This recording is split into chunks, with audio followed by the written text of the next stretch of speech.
Yeah, I was at the tent party. The alumni tent party was pretty well attended. We always do something special for the 50th anniversary alums, the 50th reunion. So it was the class of 1968 this year.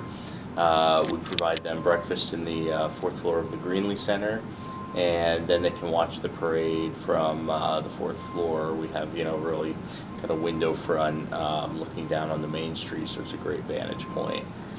What didn't work well, it's such a small thing, but it does become a pain. We have a lot of dignitaries and our trustees that ride in the homecoming parade, and we've always relied on people that have convertibles to sort of donate them for the parade and ride and drive them in the parade. And we're having a lot of trouble actually getting as many cars as we need and all that stuff. So we have to do some thinking.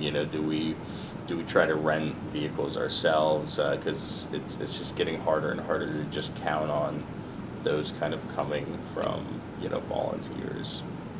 When you are out of college for a few years, that homecoming kind of becomes that one chance to maybe connect with some of the people you knew in college and friends you had. And it's easier today with social media to stay in touch, but it is often that kind of one chance to see people in person that you haven't seen maybe since last year's homecoming.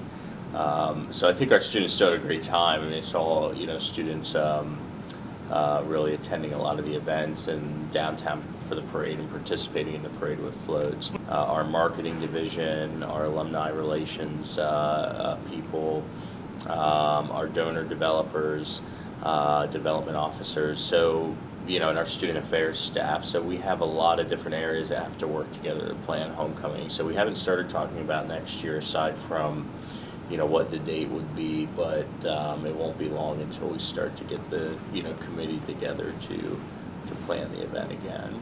So one thing that worked really well for the alumni tent party last year, actually in all the previous years, we've had private breweries come to supply alcohol for the alumni tent party.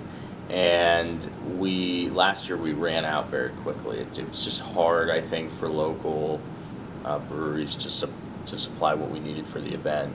So we brought that in-house, and we actually did that through Aramark, our in-house food and beverage provider.